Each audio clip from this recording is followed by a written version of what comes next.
तो good morning सबको। आज का टॉपिक जो हम पढ़ने वाले हैं it is acute coronary syndrome. Okay, acute coronary syndrome बताता है कि कॉर्नरी आर्टरीज में कुछ तो गड़बड़ हुई है। ओके, कॉर्नरी आर्टरीज में कुछ तो गड़बड़ हुई है। हम पेशेंट को बोलते हैं कि पेशेंट को हार्ट अटैक आया है। हार्ट अटैक यही कंडीशन है जिसमें हार्ट अटैक आता है पेशेंट को। ठीक है, तो अब यहाँ पे होता क्या है, पहले तो there is sudden decrease in the blood flow to the heart muscles। अभी कॉर्नरी आर्टरीज हमको पता है हार्ट को ब्लड सप्लाई करता है, हार्ट बाकी ऑर्गन्स को ब्लड सप्लाई करता है और कॉर्नरी आर्टरीज हार्ट को ब्लड सप्लाई करती है। ठीक है, this is typically caused by rupture of atherosclerotic plaque in the coronary artery. अब जो हार्ट है हमारा, ठीक है, यह हार्ट है, हार्ट में से निकलता है लेफ्ट वेंट्रिकल से aorta। Okay, this is left atria, this is left ventricle, यहाँ से निकलता है एओर्टा।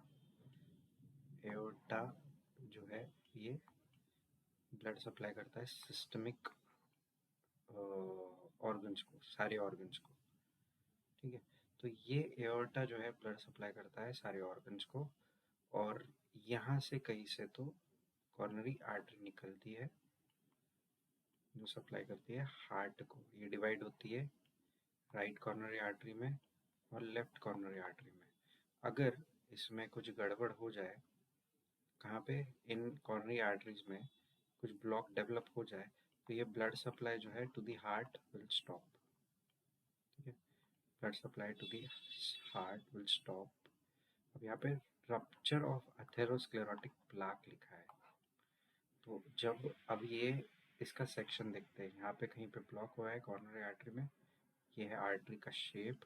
ओके, आर्टरी में यहाँ पे कुछ तो अथेरोस्क्लेरोटिक प्लाक जमा था।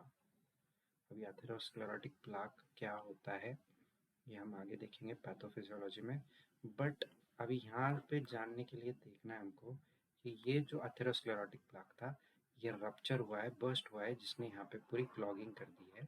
तो ब्लड जो आने वाला ब्लड है, सामने से जो ब्लड आ रहा है यहाँ से, ठीक है, ये ब्लड जो है यहाँ से आ रहा है, ये यहाँ पे ब्लॉक हो जाएगा और आगे नहीं जा पाएगा और बाकी के ऑर्गन जो है, बाकी का मस्कुलेचर जो है हार्ट का, उसको ब्लड सप्लाई नहीं होगा। ओके, और यहाँ पे सप्लाई नहीं होगा और फॉर्मेशन ऑफ ब्लड क्लॉट होगा वहाँ पे, थ्रोम्बस जिसको बोलते हैं, दैट पार्शियली और कंप्लीटली ब्लॉक्स द आर्टरी।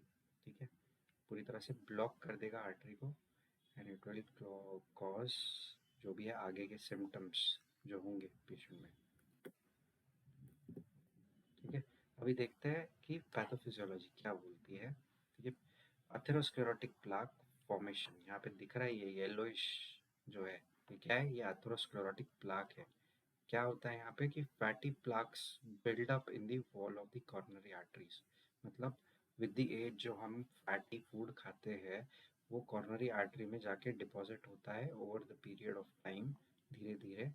अब ये जो है ये सिर्फ लुमेन के एक साइड पे जमा होता रहता है ओवर द पीरियड। सपोज यहाँ पे कहीं तो ये जमा हो रहा है, ऐसे इमेजिन करो। ठीक है, अब क्या होता है, कभी तो बहुत ज़्यादा हार्ट कुछ फोर्सफुली कॉन्ट्रैक्ट करता रहता है और यहाँ पे क्या होता है, ये प्लाक के ऊपर continuously damage, forcefully blood force से यहाँ पे पड़ने की वजह से क्या होता है, डैमेज होता रहता है। तो कभी कभी क्या होता है, रप्चर ऑफ प्लाक हो जाता है। ये प्लाक क्या होता है, ये प्लाक है, यहाँ पे रप्चर हो जाता है कुछ पार्ट। ठीक है, प्लाक का रप्चर हो जाता है और vulnerable plaque ruptures, the ruptured exposes the plaque thrombogenic core to the blood stream. मतलब क्या, ये जो है ये प्लाक का कुछ तो अंदर का थ्रोम्बोजेनिक कोर है, अगर ये एक्सपोज हो जाए तो क्या होता है, यहाँ पे प्लेटलेट्स अट्रैक्ट होने लग जाते हैं। ये पर्पल में जो दिखा है ना, ये सारे प्लेटलेट्स है। ठीक है, ये प्लेटलेट्स जो है यहाँ पे अट्रैक्ट होने लग जाते हैं और यहाँ पे क्या है, थ्रोम्बस फॉर्मिंग टेंडेंसी बढ़ जाती है, ठीक है। Expose platelet aggregating surface of the blood vessels, यहाँ पे प्लेटलेट्स अट्रैक्ट होंगे और यहाँ पे ये एग्रीगेट होंगे और यहाँ पे क्लॉट फॉर्मेशन स्टार्ट होगा, प्लेटलेट एग्रीगेशन होगा, थ्रोम्बस फॉर्म होगा, ठीक है। यहाँ पे थ्रोम्बस ये फॉर्म हुआ है, ठीक है। प्लेटलेट एक्टिवेशन एंड एग्रीगेशन होगा, platelets immediately adhere to the ruptured site and becomes activated. Activated platelet release chemicals that causes more platelets to aggregate. मतलब क्या, यहाँ पे प्लेटलेट जो जमा हुए हैं उसकी वजह से क्या होगा, वो कुछ फैक्टर्स रिलीज करेंगे ब्लड में जिसके कारण और सारे प्लेटलेट्स जमा होंगे और ये ऐसा क्लॉट फॉर्म होगा, ठीक है। अब कुछ टाइम बाद क्या होगा, ये प्लेटलेट्स जो है जो अट्रैक्ट हुए थे और ब्लड स्ट्रीम्स में ये अट्रैक्ट हुए थे और ब्लड स्ट्रीम को कम्प्लीटली ब्लॉक कर रहे थे, ब्लड कंटिन्यूसली यहाँ पे फोर्स क्रिएट करता रहेगा और क्या होगा, ये थ्रोम्बस जो है ये ब्लड स्ट्रीम में टूट जाएगा और ये पूरी तरह से पहले तो ब्लॉक कर देगा, टूट जाएगा और कुछ थ्रोम्बस का पार्ट ये ब्लड स्ट्रीम में आगे बहने लगेगा जो कि कॉज करेगा एम्बोलिज्म, ठीक है, एम्बोलिज्म। अब जब पार्शल होता है ऑक्लूजन तब होता है पेशेंट में NSTMI, ये NSTMI है, STEMI। इसका मीनिंग क्या है ये मैं समझाता हूँ आगे जब हम ECG देखेंगे। और अनस्टेबल एंजाइना, ठीक है, ये दो चीज़ें होती है, या फिर कंप्लीट ऑक्लूजन कॉज करता है STMI। ये N को इग्नोर करो, ये N यहाँ पे है, ठीक है, STMI।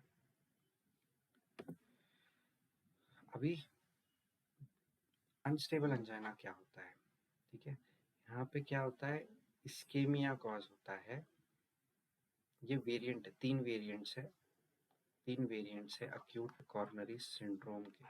उनमें से एक वेरिएंट जो है वो है अनस्टेबल एंजाइना, दूसरा वेरिएंट जो है वो है NSTEMI, तीसरा वेरिएंट जो है वो है STEMI, ठीक है। तो इन तीन वेरिएंट्स में से अक्यूट कॉर्नरी सिंड्रोम के हम पहला वाला वेरिएंट देख रहे हैं जिसका नाम है अनस्टेबल एंजाइना। अब ये इसका डेफिनेशन क्या बोलता है इसको समझने की कोशिश करेंगे हम।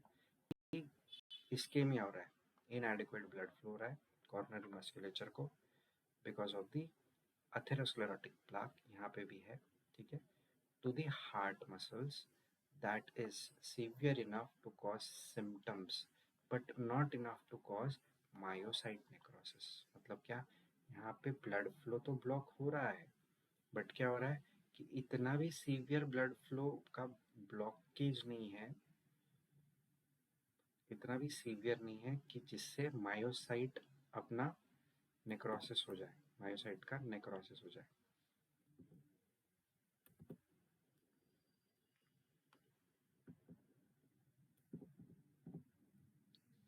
इससे मायोसाइट का नेक्रोसिस हो जाए, ओके। अभी यहाँ पे इसको अनस्टेबल एंजाइना बोला है बट यहाँ पे क्या हो रहा है, मायोसाइट का नेक्रोसिस नहीं हो रहा है, मतलब हार्ट मसल्स मर नहीं रहे हैं और ब्लड फ्लो ठीक ठाक है, मतलब इतनी सीवियर कंडीशन नहीं है, इसको ऐसा बोल सकते हैं हम, ठीक है। ECG फाइंडिंग्स क्या बताते हैं हमको, ECG के हमको पता है क्या क्या कंपोनेंट्स होते हैं, P वेव, ठीक है, ये फ्लैट हो गया, QRS complex and T wave, ठीक है, PQRS एंड T, ये तीन कंपोनेंट होते हैं, ठीक है। तो ये पांच कंपोनेंट होते हैं, PQRS एंड T, तीन कंपोनेंट कैसे, ये P वेव बताता है क्या, एट्रियल डीपोलराइजेशन, QRS कॉम्प्लेक्स बताता है हमको वेंट्रिकुलर डीपोलराइजेशन और T बताता है वेंट्रिकुलर रिपोलराइजेशन, ओके। तो अभी यहाँ पे देख रहे हैं हम कि ECG फाइंडिंग में शो ST सेगमेंट डिप्रेशन और T वेव इन्वर्जन। मतलब क्या, ये एट्रियल डिपोलराइजेशन और वेंट्रिकुलर डिपोलराइजेशन नॉर्मली होगा बट ST सेगमेंट डिप्रेशन, ये ST सेगमेंट जो है ऐसा दिख के आएगा, पी वेव दिख रहा है नॉर्मल, क्यू वेव, आर, ये एस वाला पार्ट जो है ये ऐसा दिख के आएगा, एस और टी ये ऐसा दिख कर आएगा। ये बेस लाइन पकड़ के चलनी है हमको। ओके, ये बेस लाइन है। तो जो भी सेगमेंट ये बेस लाइन के नीचे जाएगा इसको डिप्रेस्ड सेगमेंट बोलते हैं हम। ठीक है, ये डिप्रेस्ड है। तो यहाँ पे से ये P है, ये Q है, R है, S और ये T वाला पार्ट, ये S और T बेस लाइन से नीचे गया है तो ये डिप्रेस्ड है। ये S और T सेगमेंट डिप्रेस्ड है, इसलिए हम इसको बोलते हैं ST सेगमेंट डिप्रेशन। ठीक है, और T वेव इन्वर्जन कुछ केसेस में क्या होता है कि P wave Q R S complex और T वेव उल्टी हो गई है। ठीक है, ये टी वेव जो ऊपर की तरफ होनी चाहिए थी ये इन्वर्ट हो गई है, ये बेसलाइन से नीचे की तरफ चली गई है, तो इसको टी वेव इन्वर्जन बोलते हैं। ठीक है,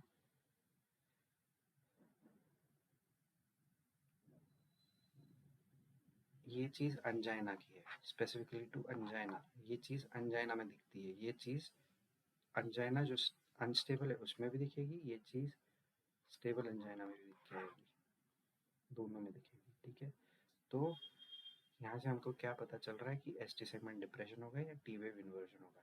कार्डियक बायोमार्कर्स जो है उनमें कोई एलिवेशन नहीं आता, कार्डियक ट्रोपोनेंट्स नॉर्मल रहते हैं। ओके, ये इन्वेस्टिगेशन है जिसके बारे में हम आगे डिस्कस करेंगे। कार्डियक ट्रोपोनेंट्स नॉर्मल रहते हैं, इतना याद रखना है बस फिलहाल के लिए। दूसरा वेरिएंट जो है वो है non S T segment elevation, M I, non S T segment elevation, M I, myocardial infarction.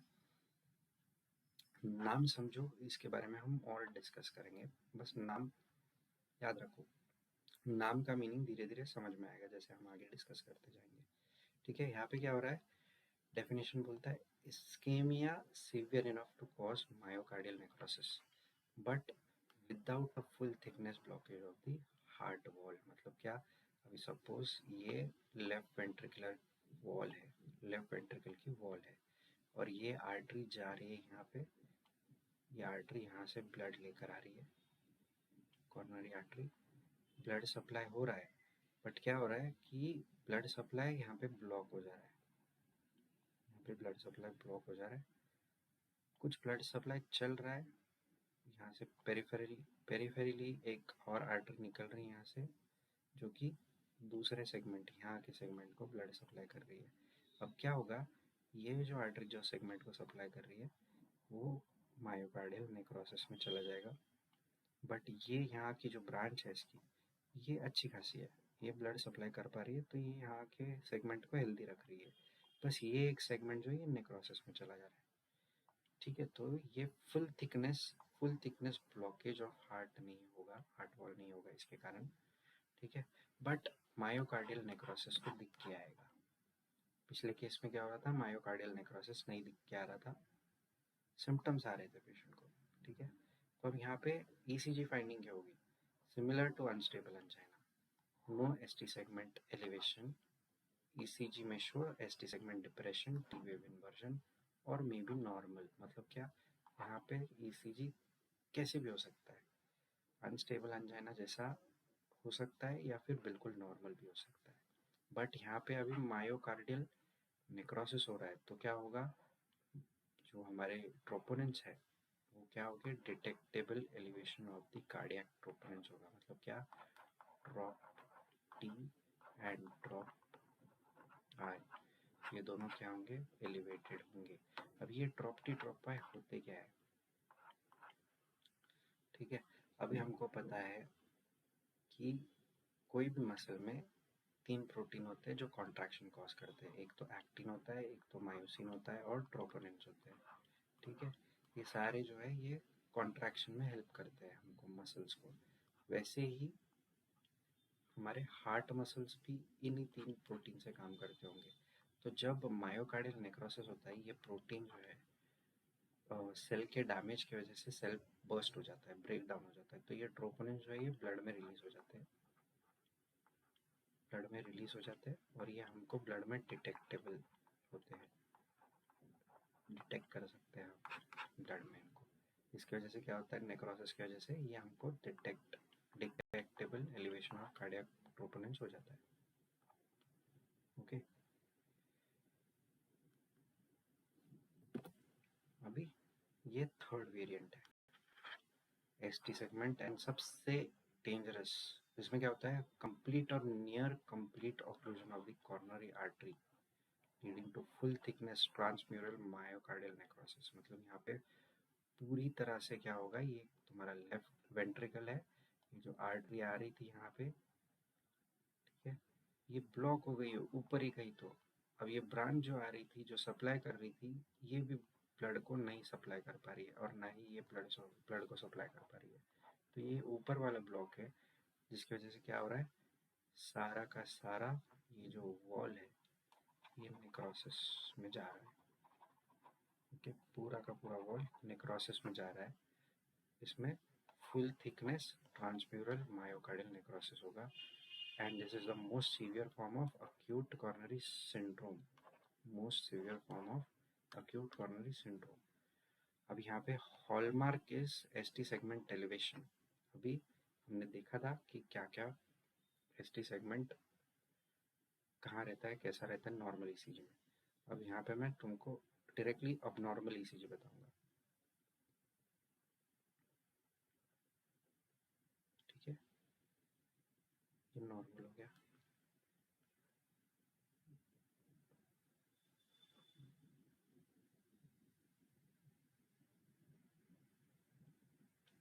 ठीक है, अभी यहाँ पे पता है हमको ये पी वेव है, ये बेस लाइन है,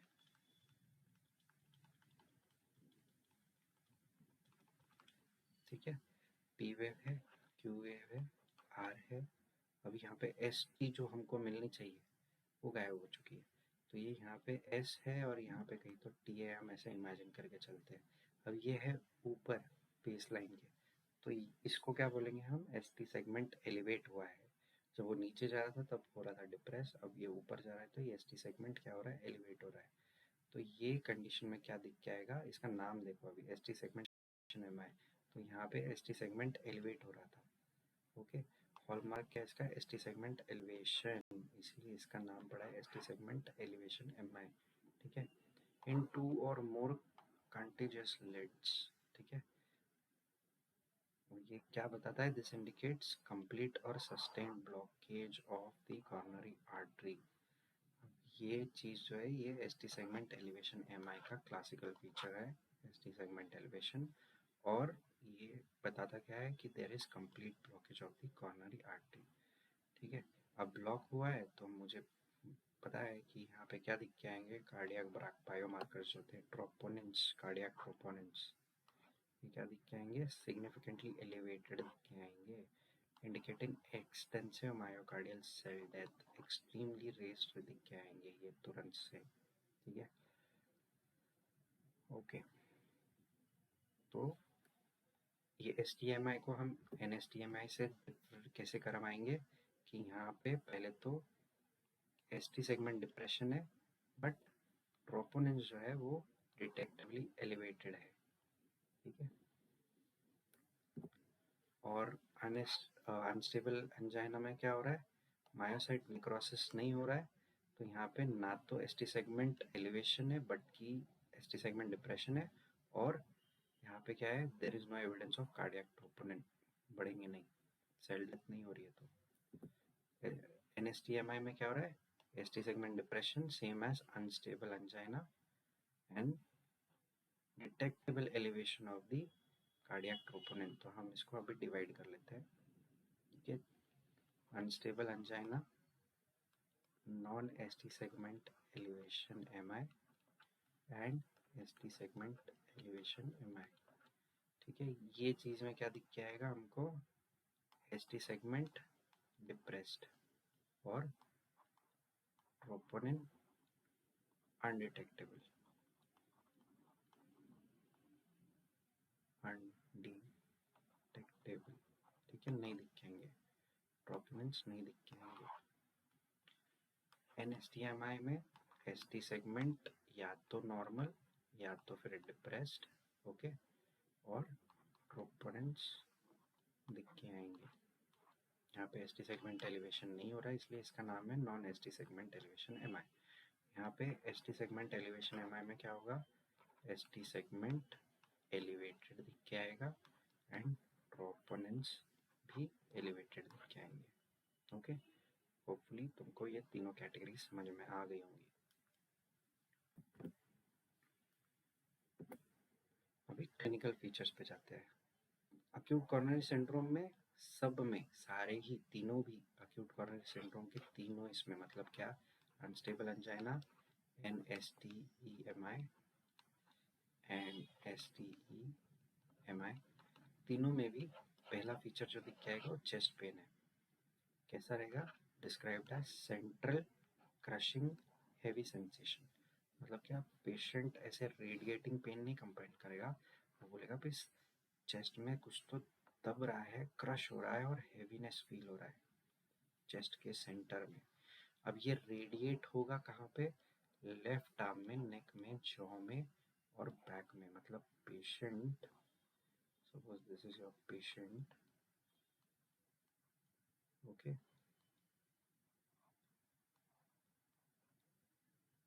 sorry pardon me for my drawing, अच्छी नहीं है पता है मुझे। ये चेस्ट पेन जो है यहाँ से स्टार्ट होगा, ओके, चेस्ट पेन यहाँ से स्टार्ट होगा और वो रेडिएट होगा लेफ्ट आर्म में,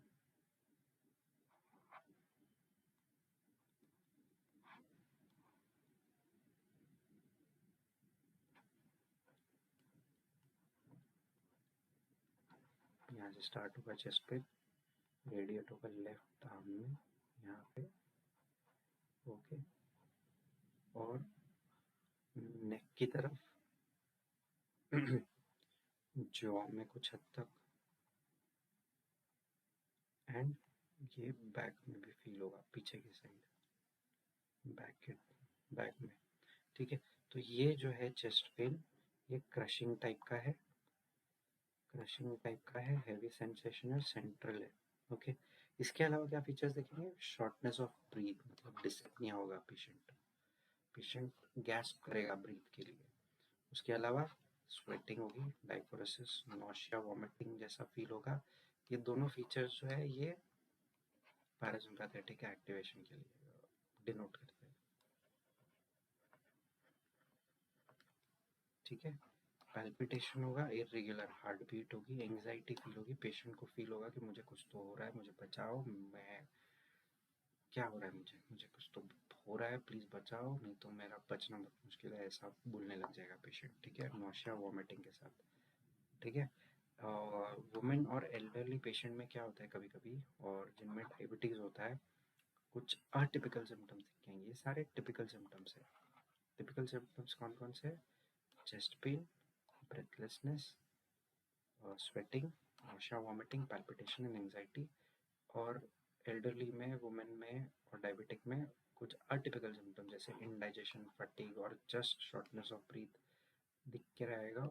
बट जो क्लासिकल चीज़ है चेस्ट पेन, ये गायब हो जाएगी। अब ये डायबिटिक पेशेंट में बहुत कॉमन है कि चेस्ट पेन नहीं होता है, ये बहुत डिफ़िकल्ट सिचुएशन हो जाती है पेशेंट को डिस्क्राइब करने के लिए कि उसको कुछ तो हो रहा है बट उसको पेन नहीं हो रहा है। तो यहाँ पे ये क्यों होता होगा, because of the diabetic neuropathy, ठीक है, डायबिटिक न्यूरोपैथी डेवलप हो जाती है, तो जहाँ पे पेन सेंसेशन सारे बॉडी के पेशेंट के वो गायब हो जाते हैं, पेशेंट पेन फील ही नहीं कर पाता बॉडी में कहीं पे भी, ठीक है। तो ये चीज़ डेवलप होगी। नेक्स्ट चीज़, अब हमने देख लिया है कि ईसीजी करवाते हैं हम, ठीक है। इन्वेस्टिगेशंस में क्या क्या देखेंगे, 12 लीड ईसीजी देखेंगे। इसमें हमको क्लासिकल फीचर क्या दिख के आएगा, STEMI में, STEMI में। अभी ये सबसे डेंजरस फॉर्म है तो इसको हम सबसे कॉमनेस्ट कंसिडर करके चलेंगे, इसलिए हम इसको देख रहे हैं अभी, ठीक है। एन ST सेगमेंट एलिवेशन और टी वेव इन्वर्जन दिख के आएगा। अब ये नॉर्मल ईसीजी है, this is normal, this is अब नॉर्मल, ये बेस लाइन से ऊपर जा रहा है, मतलब क्या, ST सेगमेंट एलिवेशन हो रहा है। उसके अलावा क्या क्या दिख के आएगा, हेमोटोलॉजिकल टेस्ट करवाएंगे हम, रेस ट्रोपोनिन करवाएंगे, तो ये रेस दिख कर आएगा, ट्रोपोनिन आई, ट्रोपोनिन टी, ये रेस दिख कर आएगा। रेस CKMB, अब ये CKMB होता क्या है? Okay, CKMB is creatine kinase MB type. अब ये क्रिएटिन काइनेस ये एंजाइम है, ये करवाता क्या है? अब देखो, मसल कॉन्ट्रैक्शन के लिए ATP लगता है, हमको पता है, ठीक है। ATP जब मसल कॉन्ट्रैक्ट होगा, ये ATP क्या हो जाएगा, कन्वर्ट ADP में, ठीक है। अब मसल के पास ब्लड सप्लाई आ नहीं रहा है सपोज, तो क्या हो जाएगा, ये ADP जो सोर्स ऑफ ATP है वो ब्लॉक हो गया है, क्योंकि ब्लड सप्लाई नहीं है और वहाँ पे इमीडिएट सोर्स ऑफ ATP मिल नहीं रहा है, क्योंकि फूड ही नहीं मिल रहा है। तो ये ADP जो है, इसके ऊपर रिस्पॉन्सिबिलिटी आ जाती है कि ये ATP में कन्वर्ट हो जाए जल्द से जल्द, क्योंकि जो सोर्स ऑफ ATP था, ग्लूकोज था, वो मिल नहीं रहा है क्योंकि ब्लड सप्लाई कम हो गया है। तो ये जो ADP है, इसको कन्वर्ट करने के लिए ATP में एक हीरो आता है हमारे पास, जिसका नाम है क्रिएटिनिन फॉस्फेट। क्रिएटिनिन फॉस्फेट, इसको हम CP कंसिडर करते हैं। इसके पास एक एडिशनल फॉस्फेट ग्रुप होता है। ये अगर अपना फॉस्फेट ग्रुप ADP को दे दे, ठीक है, ADP को दे दे, तो ADP कन्वर्ट हो सकता है किसमें, ATP में, और हमारे पास बचता है सिर्फ क्रिएट, ठीक है, क्रिएटिनिन। अब यही क्रिएट हम यूरिन में मेजर करते हैं, ठीक है, यूरिन में मेजर करते हैं to detect any kidney disease, ठीक है। तो इसके लिए, ये प्रोसेस के लिए एक एंजाइम लगता है जिसका नाम है क्रिएटिन काइनेज, CK। अब ये हार्ट में प्रेजेंट है तो इसका नाम हो जाता है MB टाइप। ये क्रिएटिन काइनेज और कहीं कहीं पे प्रेजेंट है, जैसे कि ब्रेन में, अगर ये क्रिएटिन काइनेज ब्रेन में प्रेजेंट है, इसका नाम हो जाता है CKBB। अगर ये स्केलेटल मसल्स में प्रेजेंट है, ये कार्डियक वाला है, ये कार्डियक स्पेसिफिक है, अगर ये स्केलेटल मसल में प्रेजेंट है तो इसका नाम हो जाता है CKMM। और अगर ये हार्ट में प्रेजेंट है तो इसका नाम हो जाता है CKMB, ठीक है। तो यहाँ पे जो है ये CKMB टाइप है। अभी हमको पता है कि कार्डियक मसल रप्चर हुआ है बिकॉज ऑफ द नेक्रोसिस, तो ये एंजाइम जो हमको ATP दे रहा था ADP में से कन्वर्ट करके, उसका भी रेस्ट कॉन्सेंट्रेशन ब्लड में डिटेक्ट होगा, ठीक है, ब्लड में मिलेगा हमको। तो ये अगर ब्लड में मिलता है और ये अगर ब्लड में मिलता है तो मायोकार्डियल नेक्रोसिस हुआ है, ये श्योर हो जाता है, because of the lack of blood supply to the heart,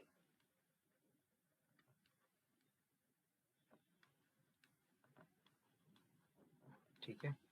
तो lack of blood supply to the heart, और ये सारी चीज़ें बढ़ जाएंगी। अब एक और चीज़, अब हमको पता है कि जहाँ पे भी नेक्रोसिस है, वहाँ पे नेक्रोटिक टिश्यू को खाने के लिए कौन आएंगे, ल्यूकोसाइट्स आएंगे, ठीक है। तो ये सारे ल्यूकोसाइटोसिस दिख के आएगा। नेक्रोटिक टिश्यू को जितने जल्दी हो सके उतना जल्दी वॉइड ऑफ करना बॉडी का डिफेंस मैकेनिज्म है, ताकि वो बाकी के सेल्स को, आजू बाजू सेल्स को खराब ना कर दे। तो इनको नेक्रोटिक सेल्स को डिस्ट्रॉय करने के लिए ल्यूकोसाइट्स वहाँ पे आएंगे, जिसके कारण ब्लड में ल्यूकोसाइटोसिस दिख के आएगा। इसके अलावा ये दो टेस्ट है, इनका नाम है erythrocyte sedimentation rate and C reactive protein. ये दोनों भी रेस दिखते हैं किसी भी ऑटो इम्यून इन्फ्लेमेटरी कंडीशन में। तो यहाँ पे अब ल्यूकोसाइटोसिस हो रहा है टू डिस्ट्रॉय नेक्रोटिक टिश्यू, तो ऑब्वियस सी बात है कि यहाँ पे क्या हो रहा है, इन्फ्लेमेशन स्टार्ट हो गई है। तो ये ESR एंड CRP भी एलिवेटेड दिख के आएंगे, ओके। अभी मैनेजमेंट कैसे करना है हमको, ये पेशेंट जो है इनको मैनेज करना हमारा प्राइमरी एम है। पेशेंट बहुत ही घबराए हुए रहते हैं, बहुत ही हाइपर एक्टिव स्टेट में होते हैं, तो इनको धीरे धीरे हमको काम डाउन करना ज़रूरी है। तो मैनेजमेंट में क्या करेंगे हम, ठीक है। Acute coronary syndrome is a medical emergency, ठीक है, ये मेडिकल इमरजेंसी है, कोई डाउट नहीं है। अगर हार्ट फंक्शनिंग करना बंद कर दे तो पेशेंट की डेथ हो सकती है। तो हमको पेशेंट को जितने जल्दी हो सके रिलीव करना है सिम्टम से, ठीक है। प्राइमरी गोल जो है हमारा, रेस्टोरिंग ब्लड है, ठीक है। ब्लड रेस्टोर होगा तो ही पेशेंट जिंदा रह पाएगा, हार्ट फंक्शन कर पाएगा, हार्ट मसल्स को क्विकली एज पॉसिबल। तो इनिशियल रिसर्सिटेशन एंड असेसमेंट, पेशेंट को जैसे ही पेशेंट तुम्हारे पास आएगा ये सारे सिम्टम्स लेके, तुम इन्वेस्टिगेशन करवाओगे, एसटी सेगमेंट एलिवेशन दिख रहा है, ट्रोपोनिन एलिवेटेड दिख रही है, सीकेएमबी एलिवेटेड दिख रहा है, पेशेंट डिसअपनिक है, ब्रेथलेसनेस है, चेस्ट पेन है, तो ये सारे सिम्टम्स तुमको तुरंत से प्रॉम्प्ट करने चाहिए कि तुमको क्या करना है। ठीक है, तो इमीडिएट मेजर क्या है कि पहले तो पेशेंट डिसअपनिक है तो उसको ऑक्सीजन लगाओ। ठीक है, यहाँ पे हाइपॉक्सिया करेक्ट होगा ऑक्सीजन लगाओगे तो तुरंत से। और ब्लड में बाकी के ऑर्गन्स जो है जिनको ब्लड ऑक्सीजन बराबर से नहीं मिल पा रहा है उनको ऑक्सीजन मिलना स्टार्ट होगा। ठीक है, अभी provide pain relief, pain relief कैसे करोगे तुम? पेशेंट को मॉर्फिन देकर, सारे एनसेड्स जो है ये टाइम पे काम नहीं करेंगे, तुमको मॉर्फिन देना पड़ेगा पेशेंट को। ठीक है, और उसके अलावा नाइट्रेट्स, नाइट्रेट्स क्या करते हैं कि आर्टेरियल जो कंस्ट्रिक्शन हुआ है वो कंस्ट्रिक्शन को हटा देते हैं, नाइट्रेट्स डायलेट कर देते हैं आर्टरीज को, तो जिसके कारण ब्लड सप्लाई रेस्टोर होने के अच्छे चांसेस हैं। ठीक है, नेक्स्ट चीज़ क्या करोगे तुम? तुरंत से पेशेंट को एंटी प्लेटलेट थेरेपी स्टार्ट करोगे। एंटी प्लेटलेट थेरेपी में आता है एस्प्रिन, ये 300 mg लोडिंग डोज तुरंत से पेशेंट को खिला दोगे पेशेंट को।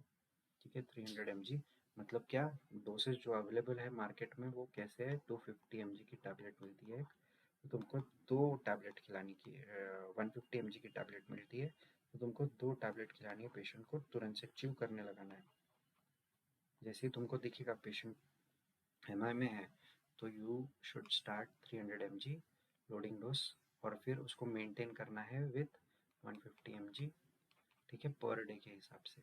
इसके साथ साथ एस्प्रिन के साथ साथ तुम क्लोपेडोग्रेल ये सब चीज़ें ऐड कर सकते हो, ये अलग टाइप सेकेंड एंटीप्लेटलेट एजेंट है जो कि हमको यूज़ करना आ सकता है, और ये बाकी के है। ओके, अभी एंटीप्लेटलेट तो आ गए, अब हमको एंटीकोएगुलेंट स्टार्ट करना है। एंटीप्लेटलेट मतलब क्या, प्लेटलेट ये एग्रीगेट करते हैं, क्लॉट फॉर्म करते हैं, और एंटीकोएगुलेंट क्या करते हैं कि ये फिब्रिन क्लॉट को प्रिवेंट करते हैं। फिब्रिन जो आगे क्लॉटिंग मैकेनिज्म में आगे काम करने वाला है, वो उसको एंटीकोएगुलेंट क्या करेंगे, फिब्रिन क्लॉट को डिसॉल्व करना स्टार्ट करेंगे। एंटीकोएगुलेंट कौन सा है? हिपारिन, इसको स्टार्ट कर देते हैं हम, prevent the formation of new clot and the growth of the existing one. अगर ये नहीं देते हम तो फिब्रिन के ऊपर नया फिब्रिन डिपॉजिट होता जाएगा और क्लॉट बड़ा बनता जाएगा। Okay, next is reperfusion therapy. यहाँ पे क्या करते हैं हम, यहाँ पे हम करते हैं जो आर्टरी में ब्लॉक हुआ है ये ब्लॉक को हटाने की कोशिश करते हैं बाय इन्वेजिव मेथड। ठीक है, तो रिपरफ्यूज करने की कोशिश कर रहे हैं हम हार्ट मसल्स को। ठीक है, 3 types of ACS lies in the, इसका हर एक का मैनेजमेंट अलग अलग है, मेन डिफरेंस इनका कैसा है और क्या है वो देखते हैं। पहले पहले हम देखते हैं एसटी सेगमेंट एलिवेशन एमआई में क्या करते हैं। रिक्वायर्स इमीडिएट रिपरफ्यूजन, यहाँ पे तुरंत से हमको रिपरफ्यूज करना ज़रूरी है क्योंकि कंप्लीट ट्रांसम्यूरल मायोकार्डियल नेक्रोसिस हुआ है, तो हमको जितने जल्दी स्टार्ट करेंगे उतना बेटर है पेशेंट के लिए। ठीक है, this is achieved by either primary percutaneous coronary intervention और CABG। ठीक है, अब ये CABG और PCI है क्या, वो नेक्स्ट स्लाइड में देखते हैं। यहाँ पे NSTMI unstable angina, immediate invasive strategy isn't always necessary, यहाँ पे इतना अर्जेंट नहीं है क्योंकि हमको पता है कि हार्ट मसल कुछ हद तक नेक्रोसिस में गया है एक कंडीशन में, और दूसरे कंडीशन में तो बिल्कुल नहीं गया है। तो यहाँ पे अर्जेंटली ऐसा कुछ मैनेजमेंट ज़रूरी नहीं है, बट हाँ केयर ज़रूरी है, बट ऐसा इंटरवेंशनल मैनेजमेंट इमीडिएटली ज़रूरी नहीं है। तो हम अर्जेंटली पेशेंट को सिर्फ अर्जेंट एंजियोग्राम के लिए भेजेंगे, मतलब क्या, एंजियोग्राफी करवाएंगे पेशेंट की अर्जेंटली। ठीक है, अभी नेक्स्ट यहाँ पे मैंने PCI के बारे में बात की थी, यहाँ पे प्राइमरी परक्यूटेनस कॉर्नरी इंटरवेंशन करना है ऐसे केस में, तो यहाँ पे क्या करते हैं। अभी देखो यहाँ पे दिख रहा है ये छोटा सा एरिया, यहाँ पे जो है ब्लॉकेज है, ये दिख रहा है यहाँ पे blockage.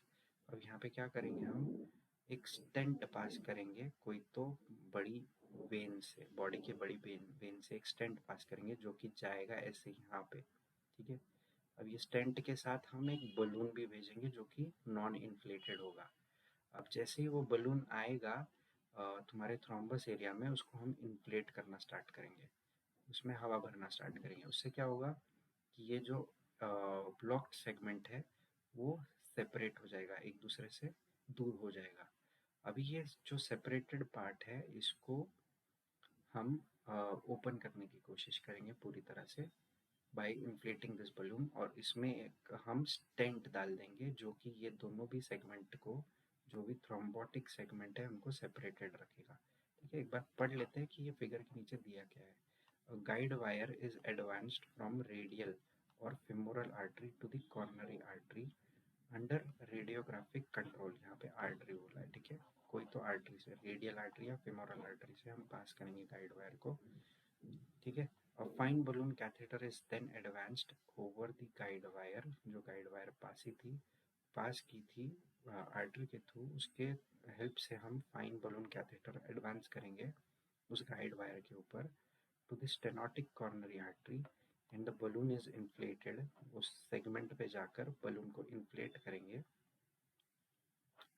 Inflated to dilate the stenosis. अब ये जो स्टेनोसिस हुआ है, यहाँ पे स्टेनोसिस को जब आ जाएगा वो बलून कैथेटर यहाँ पर, तो ये बलून कैथेटर को इन्फ्लेट करेंगे to dilate the stenosis. When this has been achieved, a stent is usually placed at the site of the stenosis। ये stent दिख रहा है, ये stent प्लेस कर देंगे to maintain the patency of the artery. ये artery को patent रखेगा और ब्लड फ्लो को मेंटेन रखने में हेल्प करेगा। ठीक है, ये हो गया PCI, percutaneous coronary intervention. Next is दूसरा वाला CABG। अब ये जो है ये ट्रिपल आर्टरी ब्लॉक में करना ज़रूरी है।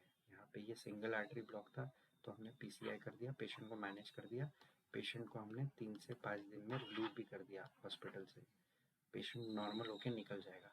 बट CABG में क्या करना पड़ता है, हमको हार्ट को ओपन करना पड़ता है। यहाँ पे हार्ट को ओपन करने की ज़रूरत नहीं, यहाँ पे हार्ट को ओपन करना पड़ता है, मतलब चेस्ट थोरैकिक कैविटी को ओपन करके हम ये दो आर्टरीज है जो जिसको लाइगेट करते हैं। अब इसमें होता क्या है वो देखते हैं पहले तो। अभी यहाँ पे दिख रहा है तुमको ये ब्लॉक है सर, यहाँ पे दिख रहा है दोनों जगह पे ब्लॉक है। तो अब क्या करते हैं, ये ब्लॉक को हम बाईपास करते हैं डायरेक्टली कॉर्नरी आर्टरीज जो यहाँ पे ब्लॉक है उसके ऊपर का एरिया, उसको यहाँ से दूसरी आर्टरी को लेकर यहाँ पे बाईपास करवाते हैं सेगमेंट को। अब बाईपास कैसा होता है कि सपोज इमेजिन करो ये तुम्हारा सिटी का रोड है, मेन रोड है जहाँ पे बहुत भीड़ है और तुमको पहुँचना है इस पॉइंट पे और तुम हो इस पॉइंट पे। तो ये सिटी को तुम अगर बाईपास करके निकल रहे हो तो इसको बाईपास बोलते हैं। ये जो रोड रहेगा जो कि ब्लॉक को बाईपास करवा रहा है उसको बाईपास रोड बोलते हैं हम सिटी का। ओके, तो ये भी एक बाईपास है। तो ये क्या है कि यहाँ पे हम क्या करते हैं, एक आर्टरी लेते हैं, इंटरनल मेमोरी आर्टरी इसको ले सकते हैं, या फिर दूसरी जो वेन है सिफेनस वेन, ये वेन या आर्टरी को हम एओर्टा को या फिर कोई तो मेजर आर्टरी जो एओर्टा से निकल रही है वहाँ पे लाइगेट करवाते हैं, और एक एंड को और दूसरे एंड को coronary artery, distal end of coronary artery जो है वहाँ पे लाइगेट करवाते हैं, जो इनफैक्ट के डिस्टल एंड पे है। ठीक है, वहाँ पे लाइगेट करवाते हैं। इससे क्या होता है, ये ब्लड जो है यहाँ से डायरेक्टली निकल के यहाँ पे पहुँच जाता है और ये आर्टरी फिर से स्टार्ट हो जाती है फ्लो मेंटेन करना। ठीक है, हम यहाँ पे ब्लॉक को निकाल नहीं रहे, ब्लॉक को वैसे ही छोड़ रहे हैं, बट ये जो है ये आर्टरी बाईपास के जैसे काम कर रही है ब्लड को, और डायरेक्टली यहाँ पे ब्लड सप्लाई कर रही है बाकी के पार्ट को, हार्ट के। ठीक है, ये दो इंटरवेंशन है जो हम कर सकते हैं पेशेंट में। इसको ज़्यादा टाइम लगेगा, पेशेंट को 2 हफ्ते तक बेड रेस्ट या फिर कभी कभी 6 महीने तक बेड रेस्ट बोलते हैं। ठीक है, depending upon the morbidity patient की कैसा है। ओके, नेक्स्ट, और अब ये तो हो गए छोटी मोटी जो मेजर चीज़ें थी। अभी छोटे मोटे लॉन्ग टर्म मैनेजमेंट कैसे करना है, ये छोटा मोटा नहीं बोल सकते इसको, ये लॉन्ग टर्म मैनेजमेंट करेंगे तो ही पेशेंट जिंदा रह पाएगा। ठीक है, तो अक्यूट इवेंट होने के बाद लॉन्ग टर्म मैनेजमेंट पे फोकस करते हैं हम, प्रिवेंट फ्यूचर इवेंट्स। तो यहाँ पे क्या करेंगे, हम मेडिकेशन देंगे पेशेंट को, बीटा ब्लॉकर देंगे, एसी इनहिबिटर्स देंगे, स्टैटिन देंगे, ठीक है। तो ये चीज़ क्या करेगी, रिड्यूस करेगी कार्डियोवास्कुलर रिस्क को और इम्प्रूव करेगी कार्डियक फंक्शन को। बीटा ब्लॉकर्स सिंपैथेटिक टोन को कम करके रखेंगे, जिससे अरिथमियाज वगैरह नहीं होंगे पेशेंट को। एसी इनहिबिटर्स क्या करेंगे, रीमॉडलिंग रोकेंगे, रीमॉडलिंग रोकेंगे हार्ट की, ठीक है। अब ये आई होप आप लोगों को इनके बारे में पता है। स्टैटिन जो है ये फैट डिपॉजिट कम करवाएंगे, ठीक है। फैट डिपॉजिट कम करवाएंगे आर्टरीज में, जिसके कारण फ्यूचर इवेंट ऑफ एथेरोस्क्लेरोसिस नहीं होगा। लाइफस्टाइल मॉडिफिकेशन करेंगे पेशेंट का, अगर वो स्मोकर है तो उसको स्टॉप स्मोकिंग बोलेंगे, उसकी हेल्दी डाइट करवाएंगे, उसको रेगुलर एक्सरसाइज एडवाइस करेंगे, और जो भी रिस्क फैक्टर्स है फॉर हाइपरटेंशन, डायबिटीज़, ये सब इनको कंट्रोल में लाने की कोशिश करेंगे by using various drugs for particular situation, जो भी सिचुएशन उसके लिए। ओके, आई होप इतना समझ में आया सबको। Thank you so much.